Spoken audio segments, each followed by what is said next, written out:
Olá, seja bem-vindo a mais um episódio do CartCast. E hoje nós vamos falar sobre concursos públicos com Andréa Leal.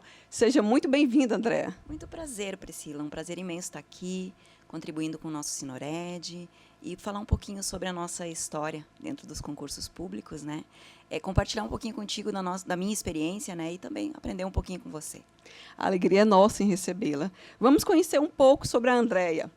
A Andréa é graduada em Direito, pós-graduada em Direito Notarial e Registral, Direito Civil, Direito Ambiental e Urbanístico, Direito Constitucional e doutoranda em Ciências Jurídicas. Atuou como advogada no Rio Grande do Sul, foi oficial de registro de imóveis, títulos e documentos de pessoas jurídicas, registro civil das pessoas naturais, tabelião de notas e de protesto do Estado do Pará. Foi registradora civil no Estado da Bahia, aprovada em concursos públicos de notas e registro em diversos estados e primeira colocada no último concurso para cartórios do Estado do Ceará, provimento, assumindo o primeiro ofício de eusébio em março de 2022. Que currículo, hein, André? Parabéns. Muito obrigada. Fala um pouco para a gente dessa experiência, já que o tema é concurso público. Quais os desafios? Você ainda estuda muito para esses concursos? O que você trouxe de experiências desses estados, que você foi tabeliã, registrador em outros estados? Sim. Conta para a gente. Então, vou iniciar lá do comecinho. Eu sou natural do Rio Grande do Sul, né? Nascida em Santa Rosa, lá no interior do Rio Grande, divisa com a Argentina. E o meu primeiro contato com a atividade, na verdade, foi dentro do primeiro tabelionato de Santa Rosa. O meu pai, na época, era vendedor de produtos de escritório, né? Materiais de escritório. E ele atendia o tabelião da cidade. E soube que o cartório estava fazendo uma seleção. Então, eu fui. Tinha acabado de completar meus 18 anos e fui participar da seleção. E iniciei trabalhando no balcão do cartório, né? Fui atendente, fazia lá o reconhecimento de firma, a autenticação. Eu costumo dizer, vou entregar a idade, né? Eu trabalhei na máquina de escrever, naquela que não era elétrica. Mas, então, iniciei o meu primeiro contato com a atividade e eu me apaixonei. Quando a gente pensa assim, cartório, naquele primeiro momento, um mundo novo se abriu para mim, né? E eu fiquei durante um curto período, nesse primeiro momento, no cartório. E, nesse primeiro momento mesmo, com esse início na atividade, eu fui cursar Direito na universidade lá da cidade. E numa das universidades. Temos duas. E acontece que, além de trabalhar no cartório, o direito também se abriu para mim de uma forma muito incrível, não esperava, né? Eu iniciei, claro que eu gostaria muito de gostar do direito logo do início, mas nem sempre foi assim. Algumas matérias não gostei, ou, enfim, mas continuei cursando. E o que aconteceu foi que eu saí do cartório e fui trabalhar na universidade onde eu estava cursando. Fui bolsista, né, para poder concluir meu curso. E lá me formei, lá permaneci por um tempo e fui advogar. Minto, voltei para o cartório. Concluído o curso de Direito, eu retornei para o cartório. E aí fui trabalhei por mais um longo período no cartório, também no mesmo cartório da cidade. Um abraço, doutor Flávio. Um beijo grande para o senhor, no coração. E retornei para o cartório, passei um longo período lá e fui advogar, fui me aventurar, né? Nesse período da advocacia, eu exerci muito na área do direito imobiliário, na minha cidade, que era uma necessidade da realidade local lá. E, nesse meio tempo, surgiu o concurso de Santa Catarina, né? Eu havia prestado um concurso no Rio Grande do Sul, mas não havia sido aprovada na primeira fase. E surgiu o concurso de Santa Catarina. E eu fui fazer, né, a prova. E, para minha surpresa, eu não estava preparada como deveria, mas eu fui aprovada, né? E aí começa os grandes ensinamentos, né, que você me perguntou quais são as experiências. Eu fui aprovada até a fase oral e fui eliminada na fase dos documentos.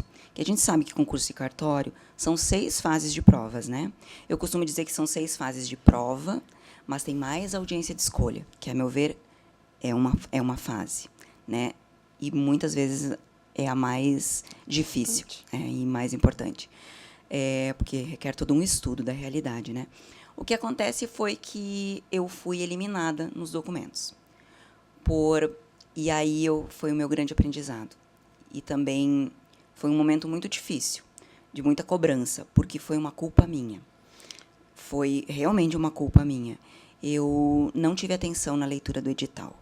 E esse é um dos grandes ensinamentos que eu aprendi Porque, vê só, errando. você passou pela primeira, pela segunda, pela terceira, e isso já é uma dica preciosíssima. Muito. Lê o edital. Com atenção. Não apenas uma vez. Porque o que acontece? Como a gente sabe que os concursos de cartório demoram muito tempo até serem concluídos, acontece que você pega o edital lá no início, você lê e você guarda o edital. E muitas vezes você não relê. Quando chega num momento de determinada fase, vou dar uma olhadinha aqui nos pontos, o que vai cair, como é que vai ser o sorteio da prova oral. Só que quando chega nessa fase da documentação, naquela época eu só havia residido até então no Rio Grande do Sul, né? Mas hoje, por exemplo, quando eu cheguei no Ceará, eu já havia passado por 3 estados. Então, o número de documentos aumenta consideravelmente, né? Porque você tem que juntar todos os documentos dos últimos 10 anos, né? Então, o que acontece é que, às vezes, uma leitura rápida, uma leitura desatenta, acaba te passando, né? E ser eliminada numa fase dessa, onde você deixa de apresentar um documento que você entra na internet e solicita a certidão, é gratuita, né? Então, assim, foi um aprendizado muito grande para mim. E eu aprendi errando. E esse é um dos grandes ensinamentos para mim. Da gente imaginar que, eu aprendi sendo aprovada, eu sempre... Não, eu não tive sucesso em todos os concursos, em todas as etapas. Pelo contrário, eu aprendi muito com os meus erros. Eles foram extremamente importantes. Mas não quer dizer que, naquele momento, eu tinha essa visão. Naquele momento, eu só queria chorar. Eu só queria viver aquele momento. E eu vivi. E foi importante também. Só que você precisa entender que você errou, você vai aprender, você vai chorar, você vai viver aquele momento difícil, mas saia. Em algum momento você tem que sair daquele buraco, né? Pronto, aprendi, não vai acontecer de novo. A partir de agora eu vou pegar o edital e vou ler o edital, né? Para não acontecer novamente, né? Então, assim, ensinamentos, muitos, com os erros, né? Com os aprendizados, principalmente, errei determinada questão. Poxa, vou correr atrás de uma resposta correta, completa. O que aquele avaliador gostaria de ler ou de ouvir, se for uma prova oral, né? Como eu posso melhorar para uma próxima oportunidade, né? A gente sabe, assim, eu vou falando, tá? A Priscila vai me cortando aqui. Pronto. Só para eu pontuar na sua fala, o que você disse agora, em relação a que nem sempre foi vitória, que você teve que enfrentar muitas decepções, Muitas.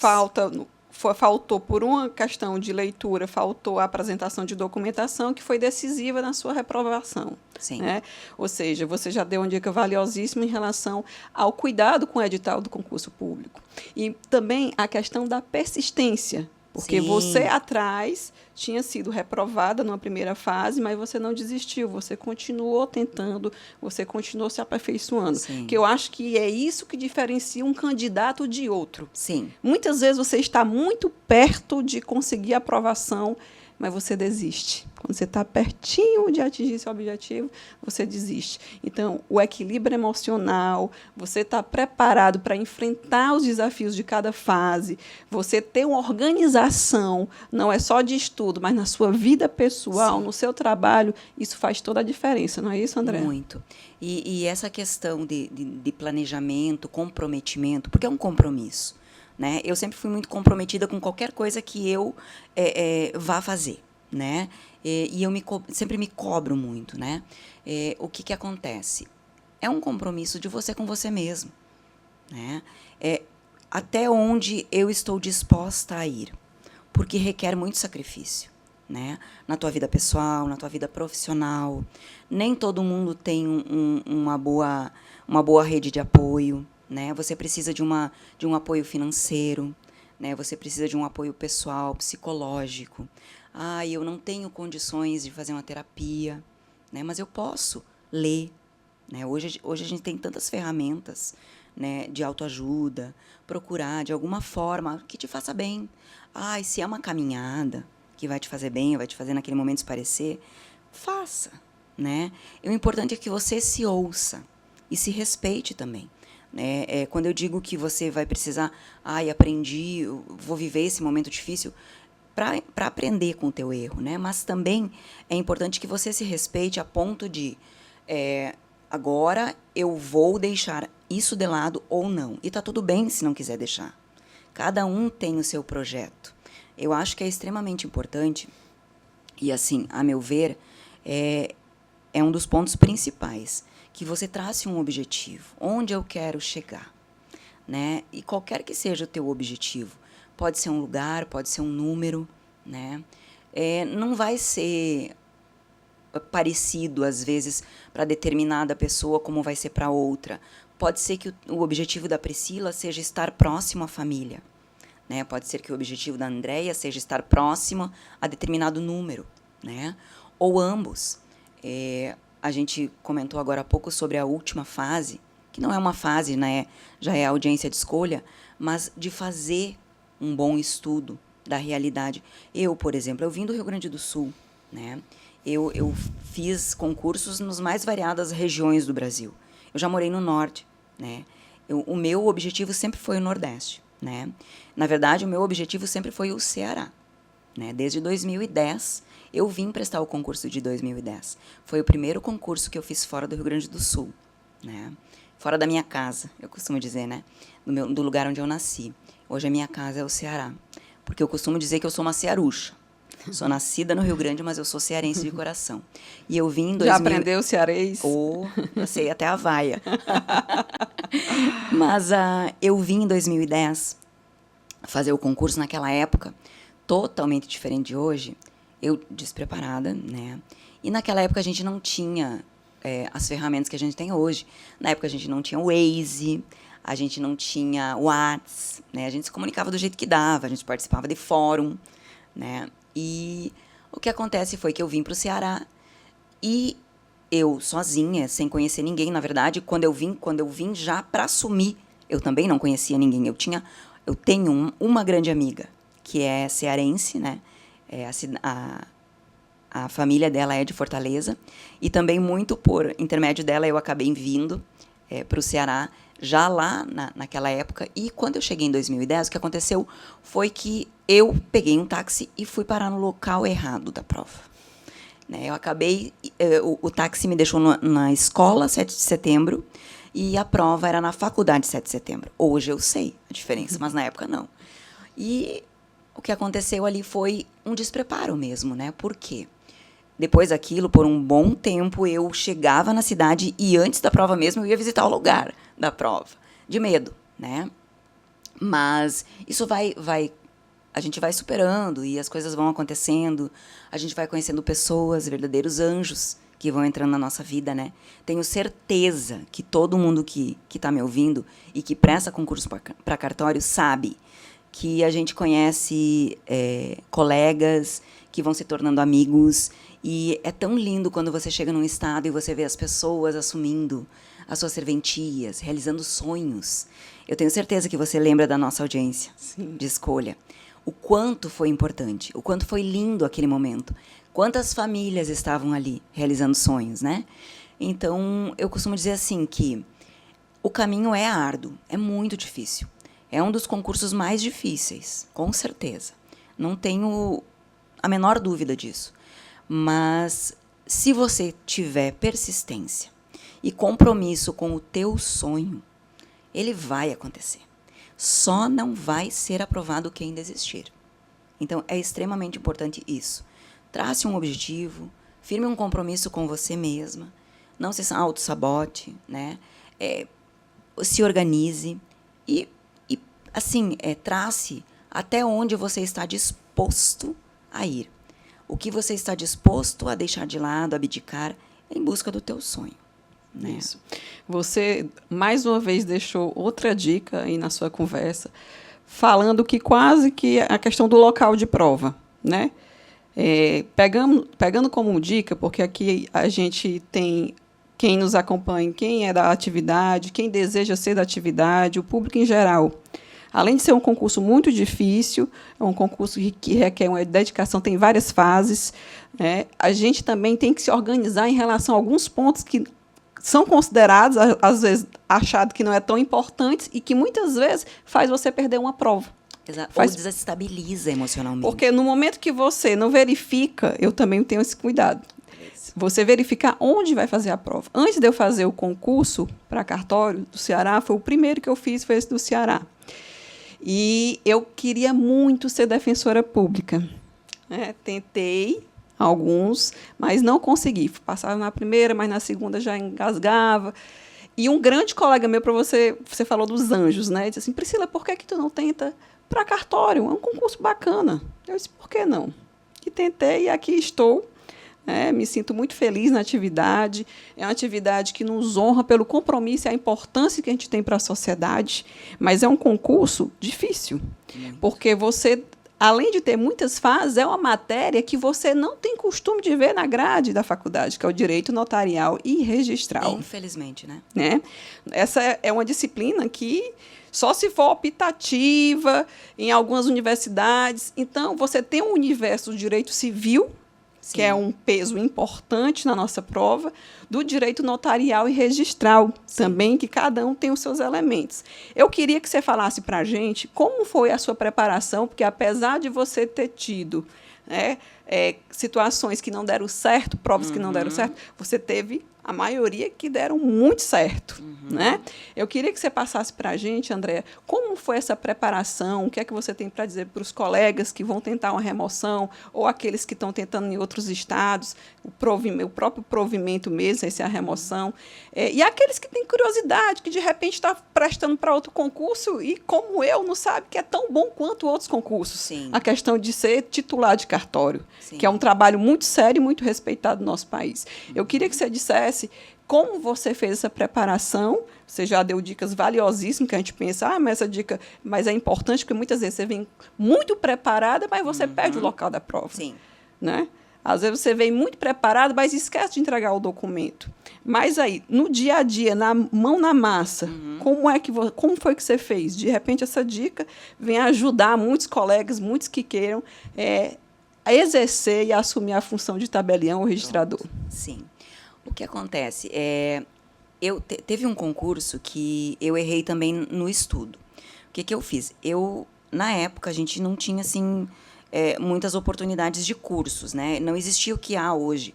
Hoje, por exemplo, nós temos vários canais de YouTube com bons professores, inclusive da área específica, né? Notarial e registral. Na época, a gente não tinha.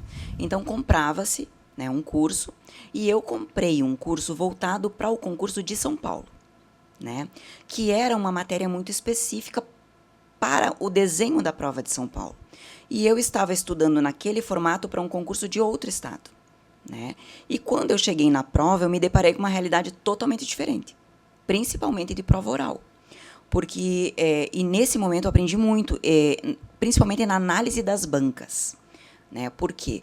Porque se desenha muito diferente. Né? Tem bancas que são, primeira fase, por exemplo, mais letra de lei, bancas que requerem um pouco mais de jurisprudência, né? Outras bancas que, na parte dissertativa, que já é uma segunda fase, ela vai ter grupos determinados, como é São Paulo, por exemplo, separa-se por grupos, né? Ou a maioria dos estados não.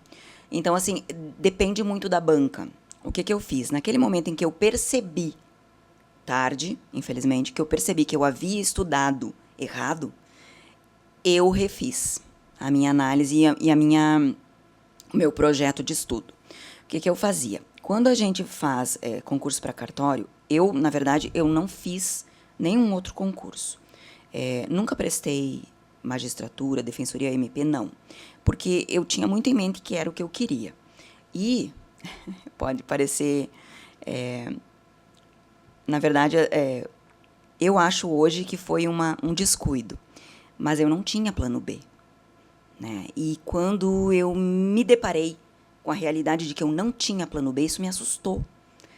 E eu passei a me pressionar muito mais, porque eu pensava, meu Deus, e se não der certo? Porque não tem e se, tem que dar. Então, a pressão sobre mim mesma, a autocobrança era muito grande. E quando eu me deparei voltando à minha fala, quando eu me deparei com aquele erro que eu cometi, eu passei a estudar as bancas. Aí, o que eu fazia? Determinado concurso estado tal, banca tal, eu pegava todas as últimas provas daquela banca, independente de que concurso era. Só que aí eu verifiquei, por exemplo, vamos citar um exemplo. Vamos pegar aí a banca CESP. O CESP fez concurso cartório tal, estado. Fez magistratura tal. E a realidade da prova da magistratura era muito diferente. Então, o que eu fazia? Pegava a parte do concurso de cartório e pegava algumas questões, por exemplo, direito civil, processo penal, que também cai no concurso de cartório, mas a parte mais específica de notarial e registral unia e ia fazendo as provas, e ia treinando. Só que, quando você faz em vários estados, e aí depende muito do objetivo da pessoa. Determinado candidato, eu só faço para tal estado, eu só faço para tal região, ou não, eu vou fazer o que aparecer. Então, precisa ter uma análise prévia. Eu posso fazer? Porque é um concurso caro. A gente sabe disso. Eu morava no interior do Rio Grande do Sul. Para eu sair da minha terra natal e atravessar o país para vir fazer uma prova no Ceará, eram horas, era noite de ônibus, era 2, 3 voos para vir, depois tudo para voltar, dinheiro contado, né, para cada fase. Então, assim, tudo era muito na ponta do lápis. Eu posso fazer ou eu não posso fazer? Não, eu só posso fazer X por ano, não posso fazer mais que isso. Não tem um suporte financeiro para isso. E aí tudo depende da realidade de cada um, né? Então, eu posso fazer em qualquer lugar do Brasil? Excelente. Não, eu vou fazer só determinados estados. E aí você vai precisar fazer essa análise da banca, né? Estudar como é essa banca age numa primeira fase, como é uma segunda fase dessa banca, como é o formato da prova. Prova oral diferencia-se muito uma da outra, né? Às vezes a gente tem bancas que tem 4 avaliadores numa prova oral, 3 avaliadores. Eu participei de estado, por exemplo, em que nós tínhamos 4 salas, cada sala tinha 2 avaliadores. Ou seja, são 8 avaliadores. Tive que fazer a conta agora, quase contei no dedinho. Sou péssima em matemática. E o que acontece é que são formatos diferentes. E, às vezes, você está ali, naquela realidade, de uma banca que você não conhece. Se você não estudou o formato da banca, como você vai sentar fazer uma boa prova sem uma análise prévia, né? E quando você faz concurso para cartório, vai acontecer, e se você fizer em vários estados, vai acontecer de você estar em fases diferentes, em lugares diferentes, com bancas diferentes. Então, assim, a questão da organização da tua grade de estudo é extremamente importante. Eu estou na primeira fase de São Paulo, na segunda do Ceará, na terceira de Alagoas, e eu tenho que estudar todas ao mesmo tempo, sem esquecer de nenhuma delas. Como eu administro isso? Lembrando que a maioria das pessoas não tem um suporte financeiro para deixar de lado o trabalho e voltar-se apenas entre aspas, né? Ou voltar-se exclusivamente para o estudo, né? Como é que eu vou dividir? Né? Eu acho assim que a primeira coisa é ser sincero consigo mesmo. Eu tenho quantas horas por dia de fato? Horas de qualidade. Não é sentar e eu estou aqui pensando no meu problema familiar, no meu problema. Quantas horas eu vou estar aqui mesmo? Aqui. Entregue, né? 100%, sabe, Priscila? Seja sincera, eu vou estar... Gente, se eu conseguir 4 horas, meu Deus, 4 horas de qualidade. Pensa, 4 horas. Se você pegar de segunda a sábado, tira um dia para descansar. E nesse um dia, descanse mesmo e não se cobre. Faça a tua programação, curte a tua família, sabe? vá curtir um teu dia, uma praia, né, um pôr do sol, vá desopilar mesmo para voltar na segunda-feira com tudo. E faça uma boa organização daquelas 4 horas. Se eu conseguir 4 horas, né? Se eu conseguir mais, ótimo. E eu posso fazer elas picadas. Tem gente que funciona melhor de manhã, tem gente que funciona super bem à noite. Eu não funciono à noite, já estou esgotada. Então, aí funciona para mim. Eu preferia acordar muito cedo e dormir cedo. Tem gente que vai até 2 horas da manhã no auge. Não consigo, né? Então, eu preferia acordar antes. Então, assim, administrar o tempo de qualidade mesmo é extremamente importante. E poder dividir, por exemplo, essas 3 fases que a gente citou como exemplo, nessas 4 horas. Eu vou estudar. A que está mais próxima agora, exige um pouco mais de tempo, parcela essas horas. Vou fazer um pouco mais para esse horário. Não quer dizer que estudando para uma dissertativa, você também não está estudando para a oral, né? Estudando para a objetiva, você não está estudando para a dissertativa. Então, assim, tudo aquilo ali vem acumulando. Claro que eu acho que é extremamente importante se conhecer, né? Além de ser sincero com o teu tempo, se conhecer. Como a Priscila aprende. A Priscila aprende falando, ouvindo, escrevendo, né? É importante que você se conheça a ponto de saber que você, lendo ali, você vai estar lá pensando em outra coisa. É importante. Vai ser efetivo? Não. Né? É mais fácil escrever, mas quanto tempo eu vou escrever? Só escrever também? Ou um pouco de leitura, um pouco de audição, eu vou ouvir ao mesmo tempo? Eu aprendi, e inclusive eu falo isso assim, que para mim funcionou muito bem. Eu demorei até aprender, mas eu aprendi que eu lia e me ouvindo era muito mais efetivo. Então, o que eu fiz? Eu gravei. Eu gravava a minha própria voz lendo, e eu gravei tudo. Eu gravei Código Civil, Código de Processo Civil, 6.8935, Constituição. Fui gravando. E eu ia lendo. E aí, quando eu fui percebendo que eu ia gravando, e naquele intervalo entre um artigo e outro, eu poderia dar dicas a mim mesma, que eu ia para a academia ouvindo aquilo, eu ia caminhar ouvindo o áudio. Então, às vezes, eu lia o artigo, poderia até estar fazendo um exercício ou pensando em alguma outra coisa, mas com a dica que eu dava logo depois do artigo, aquilo fui decorando, sabe? Às vezes, lógico que não se decora tudo, não. Mas você lembra, às vezes, quando você está numa fase dissertativa, que a gente pode usar o vade-mecum, e você vai ler o artigo, logo depois do artigo você vai lembrar do quê? Da dica que você mesma se deu no áudio que você gravou com a tua própria voz, sabe? Então, para mim, isso foi muito importante. Quando eu comecei com o Código Civil, quando eu comecei a gravar o Código Civil e fui percebendo, digo, nossa, gente, eu vou tentar isso aqui. E aí eu ia, no momento de leitura, eu ia lendo e me ouvindo ao mesmo tempo. Aí eu cheguei num ponto assim que eu não tinha mais outros momentos. Eu me aprofundei tão a fundo que no meu momento de lazer eu estava fazendo uma esteira e vendo uma aula.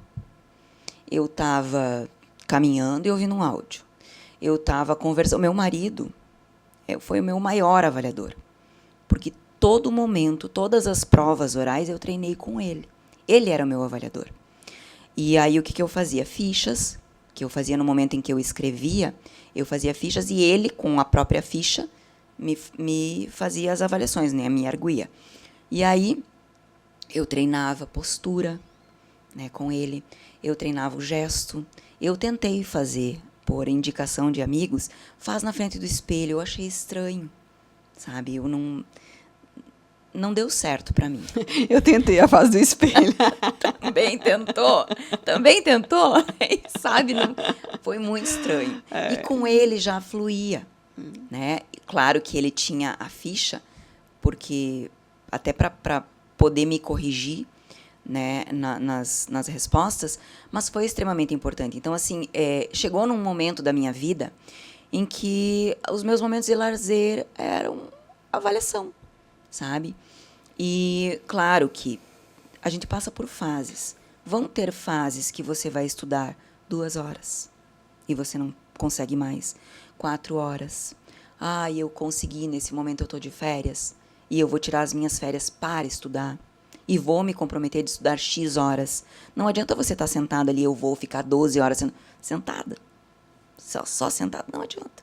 Então, seja sincero, eu vou estudar X horas e vou sair, vou fazer uma atividade física, que é extremamente importante, cuidar, né, do teu aspecto físico, da tua saúde mental, né, ter momentos com a tua família, né, com os teus amigos, e também abdicar, e sem pressão e sem medo de falar, olha, esqueça, durante meses eu vou estar isolada, né? Os meus amigos viveram isso, né? E os meus verdadeiros amigos souberam entender. Então, são fases, são coisas que a gente vai aprendendo ao longo do tempo, né? E assim, mas a questão das bancas eu acho extremamente importante. Pronto. Você falou a questão da análise, que é fundamental na hora do estudo, não é? Porque cada banca ela tem ela tem um método e a forma como ela vai cobrar e abordar determinados assuntos, Sim. inclusive assuntos que ela cobre mais. Sim. Né? Muitos cursos especializados, como você muito bem pontuou, que antes tinha mais dificuldade. Hoje nós temos inúmeros cursos especializados, né, para concurso de cartório, plataformas de resolução de questão, jurisprudência comentada, e isso facilita muito o estudo. Muito. Mas não adianta esse acúmulo de material, muitas vezes você só vai acumulando, vai acumular esse PDF, essa aula, esse curso. Você não consegue dar progresso no curso que você compra. Por quê? Porque falta o planejamento e a disciplina. Porque antes de qualquer coisa, tem que haver o planejamento, como você passou aqui para nós. A análise desde a banca até a análise de como eu aprendo faz todo o diferencial. Muito. Porque no momento que eu conheço a banca, no momento que eu conheço como é que eu aprendo realmente, se eu passar 10 horas sentada lendo, eu não vou render se aquele método não for o método correto para eu aprender. Isso mesmo. Essa da gravação eu achei interessante. Você gravar o que você está estudando, você vai lendo os códigos, vai gravando e vai escutando, aquele material fica como estudo seu, esteja onde estiver. Sim. Né? Eu tenho um amigo que ele é registrador civil na Bahia. E ele sempre dizia, você tem que sentar e ler, você tem que sentar e ler. Porque a minha maior dificuldade sempre foi a primeira fase. Né? E ele dizia, você tem que sentar e ler letra de lei. Mas eu achava aquilo tão chato, horas e horas lendo. E eu dispersava. Quando eu estava ali, às vezes eu me pegava, meu Deus, eu li 10 artigos aqui pensando lá. Eu estava léguas de distância, né, com o pensamento. E quando eu passei a gravar, eu voltei para aquilo ali, porque era a minha voz. Era a Andréia falando com a Andréia, com as minhas palavras, com o meu sotaque, falando para mim mesma. E aquilo, para mim, foi extremamente importante, sabe? Eu percebi que eu comecei a conseguir estudar letra de lei por conta das gravações. Que ajudou bastante, Muito. que você encontrou o método que você aprendia mais facilmente. Muito. Você falou que muitas das vezes, eu conheço pessoas que fazem vários concursos em vários estados, e muitas vezes ele está aqui na primeira fase em um, está na segunda em outro estado, e aí que redobra o cuidado com o tempo de estudo, de como eu vou estudar, porque muitas vezes são várias bancas, são bancas diversas. E lembrando que cada um tem um código. Tem um código do próprio estado, que é aí que vem as pegadinhas de concurso. Você vai quando você está fazendo em vários estados, você ainda tem que ter esse cuidado de diferenciar um código de um estado para o outro. Cada um tem a sua forma de pensar, de achar como é que aquele serviço pode ser prestado da melhor forma naquele local. Né? Como você fez em relação, porque você passou em outros estados, você tinha esse cuidado em relação aos códigos, você tinha um estudo separado só para código, como foi que você fez? Normalmente, o que acontece? Além do código de normas, vamos lembrar que todos os editais trazem uma gama enorme de leis estaduais, né? Que são totalmente diferentes de estado para estado. Né? E o que eu fazia? Eu normalmente deixava as normas e as leis estaduais o mais próximo possível da prova. Tá? Claro que, dependendo do tamanho do Código de Normas, porque a gente tem, assim, eu prestei, por exemplo, o Estado, não tenho certeza, mas acho que foi na Paraíba. Se não me engano, na primeira fase da Paraíba, não havia Código de Normas no Estado ainda.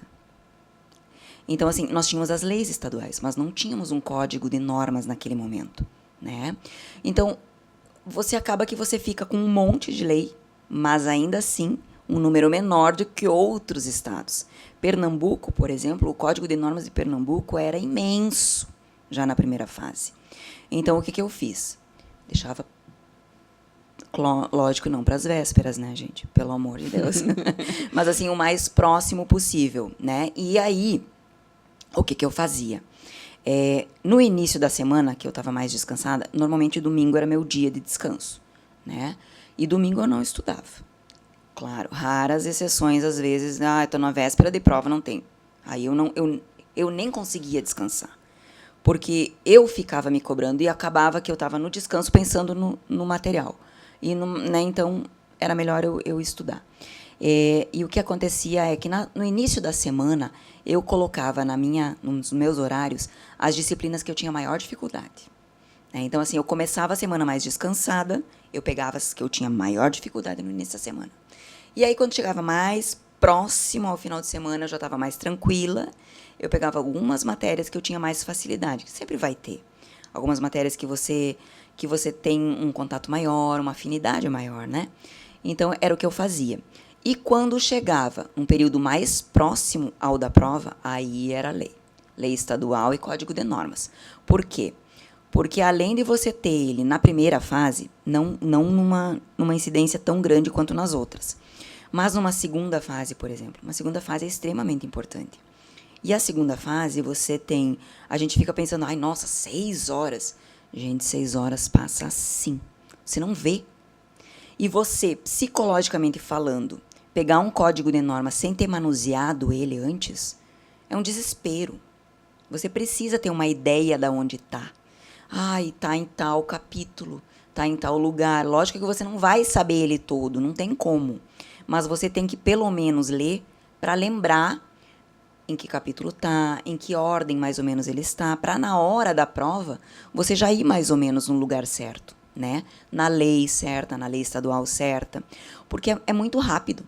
Não dá tempo. E você está na pressão, é a questão do emocional que mexe com o candidato. Exatamente. E aí você não tem, por exemplo, o post-it. Você não tem a marcação, né? Você tem que, e isso é uma coisa também que para mim foi extremamente importante, manusear aquele mesmo vademecum que eu vou usar na prova.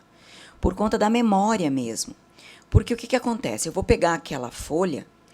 Para mim, o artigo 50 vai estar aqui naquela folha. Se eu trocar o vademecum, vai ter uma alteração, o artigo 50 não vai estar ali. Ele vai estar numa folha seguinte e eu marquei ele, visualmente falando, naquele lugar. Então, assim, eu não gostava de trocar um vademecum em cima da hora. Claro que tive algumas dificuldades nesse sentido, porque às vezes a prova era em cima da hora. Por exemplo, a segunda fase do Ceará. Eu comprei o vademecum, na época eu morava na Bahia. Eu tinha subido minha primeira serventia lá, eu era registradora civil pura na Bahia. E eu comprei o vademecum, e o vademecum chegou no dia em que eu saí de lá para pegar o voo, que eu era interior da Bahia, né? Uma cidade chamada Jequié, registradora civil pura lá em Jequié. Eram 350, 380 quilômetros de Salvador. Então, eu tinha que pegar o ônibus para ir a Salvador para pegar o voo. E o vademecum chegou no dia em que eu ia sair de lá. Então, assim, para mim, foi assim uma pressão de pegar aquele vademecum novo e manusear ele, assim, nas vésperas da prova. Foi extremamente difícil. E eu tentei, de alguma forma, não sintonizar naquilo, sabe? Mas ele tinha mudado. Visualmente, ele tinha mudado. Então, assim, isso é importante, sabe? Quem tem uma memória visual, né? De você marcar sem marcar, porque você não pode usar, né? E de você também saber mais ou menos onde localizar, né? Porque é questão até de tempo. Se você sabe onde é que está localizado, o material você já é familiar, você já consegue encontrar a resposta facilmente do que você procurar e perder tempo durante a Sim. prova. Porque você já começa a ficar nervoso Nossa. e tem uma chance grande de perder a questão Sim. por conta do nervosismo, né? Por não encontrar a fundamentação legal. Monitoramento do tempo é muito importante. Totalmente. É. Até porque você está lidando ali como você falou, a preparação para concurso público exige também uma preparação mental. Não é isso, André? A questão de você estar com a sua mente, com o seu corpo em dia. A importância de fazer um exercício físico, a importância de você estar bem. Sim. Nunca ninguém está 100%, mas você tentar equilibrar as emoções no dia a dia, tentar trabalhar, porque muitas vezes é uma dedicação de horas, de semanas, de anos, Sim. e a coisa não acontece, muitas vezes por questão de mente. Com certeza. Essa questão do monitoramento do tempo, eu acho extremamente importante. Eu, por exemplo, quando chegava numa fase, numa prova, seja ela dissertativa ou objetiva, eu monitorava o tempo de ir ao banheiro. Eu monitorava a água que eu ia tomar. Eu só posso tomar água até tal horário, porque daí eu vou no banheiro antes de entrar na sala. Depois que eu entrar na sala, eu só tenho direito a um banheiro. Não vou mais que uma vez. Por quê? Porque até o tempo que tu vai, aí passa, né, a questão do detector. Aí você entra no banheiro, até que você volta para a sala. Então, assim, é toda uma questão que a mim atrapalhava, né? Então, até esse monitoramento eu fazia. Quanto tempo eu vou perder numa questão? Por exemplo, uma prova objetiva. Eu lia a questão, lia de novo. E às vezes tinha aquela questão, vamos combinar, né? Era meia folha a questão. Você terminava de ler, você não lembrava do início. Vamos ler tudo de novo. Quanto tempo eu vou perder naquela? Ah, não tenho certeza. Não, vai um pouco para... Volta de novo. Né? Então, assim, eu acho extremamente importante. Eu fazia simulados. E eu sei que não é a mesma coisa do que o momento da prova, por conta da pressão psicológica, enfim, emocional. Mas eu fazia simulados. E eu colocava o celular. Agora é a hora que eu vou começar e eu vou terminar tal hora. E eu fazia, sentava e fazia. Eu pegava, hoje eu vou fazer uma prova objetiva, todinha, né? E aí, por exemplo, para a segunda fase, para monitoramento de tempo, eu fazia muita peça e muita dissertação. Chegava a um ponto que eu fazia assim, eu vou fazer pelo menos uma peça e uma dissertação todo dia. Né? Ah, mas e as perguntas? Vou fazendo dentro da dissertação. Né? Então, assim... Então, todos os dias você criou o hábito de fazer uma peça e uma dissertação. Que na própria dissertação eu já colocava temas que daquela banca costumava pedir nas questões. Ah, determinada banca tal... normalmente faz as questões mais empresarial, tributário, direito civil, eu uma coisa ou outra estudava a banca, e eu trazia aqueles temas também para a dissertação. Porque o que eu fazia? Eu estava fazendo uma dissertação que, se por um acaso caísse aquele tema na dissertação, ok. Se não caísse e fosse uma pergunta, eu enxugo o tema a ponto de caber no número de linhas das perguntas. Né? E isso também é muito importante na questão do edital. Eu já zerei questão porque era um mínimo de 10 linhas e eu escrevi 9. Pensa. E acertei a questão.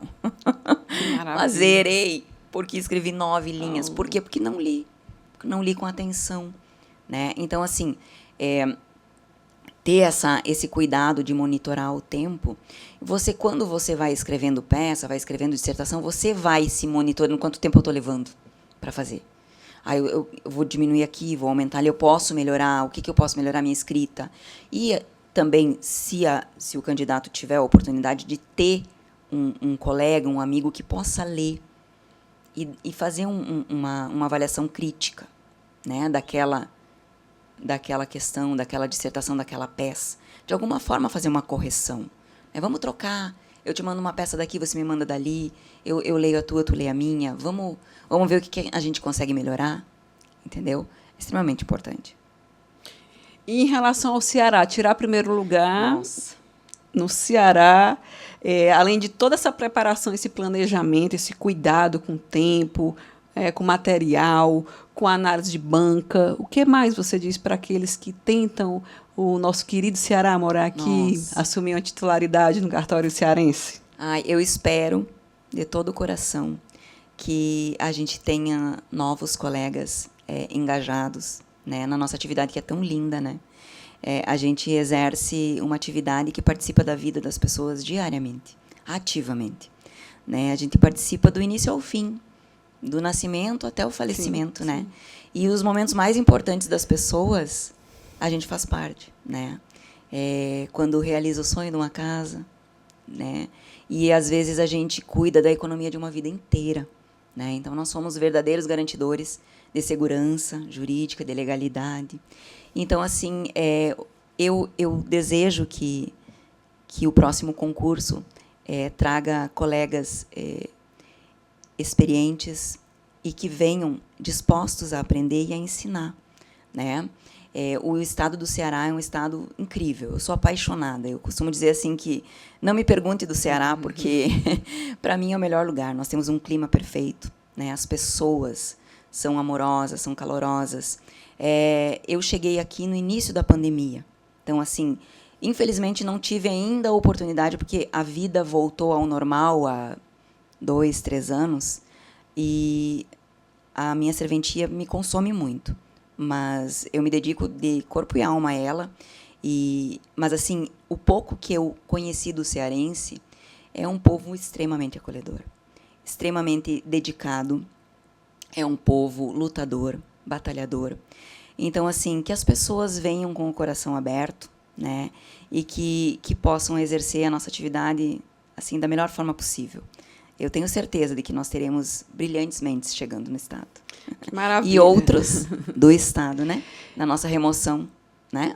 Exatamente. Maravilha, Andréa. Só tenho a agradecer a sua participação. Espero recebê-la em outros episódios, até porque a gestão, né, que você tanto é uma gestão de excelência que você mesmo falou aqui para a gente, o cuidado, a paixão pela atividade, as inovações que você levou para o seu cartório, que serve também de modelo para muitos cartórios, para muitos colegas, e esse carinho que você tem com os colegas, né, e sempre ajudar as suas dicas que você aqui passou para todos, que são dicas importantes, porque é a partir desse planejamento que não adianta você atirar para todos os lados, você tem que traçar o seu objetivo, e em cima desse objetivo você vai ter que se planejar e executar e estudar. Exato. Né? E ver a melhor forma de executar o plano de estudo. Sinta-se convidada para outros episódios. Muito obrigada. E eu queria que você se sentisse abraçada por todos nós. E parabéns pelo trabalho que você vem realizando. Muito obrigada. Tá. E eu me coloco à disposição dos colegas, tá? Fiquem à vontade para chamar, para conversar, seja no Instagram, seja no WhatsApp, eu estou à disposição. Tá. Obrigada. E vamos chegando ao final de mais um episódio do CartCast. Até mais!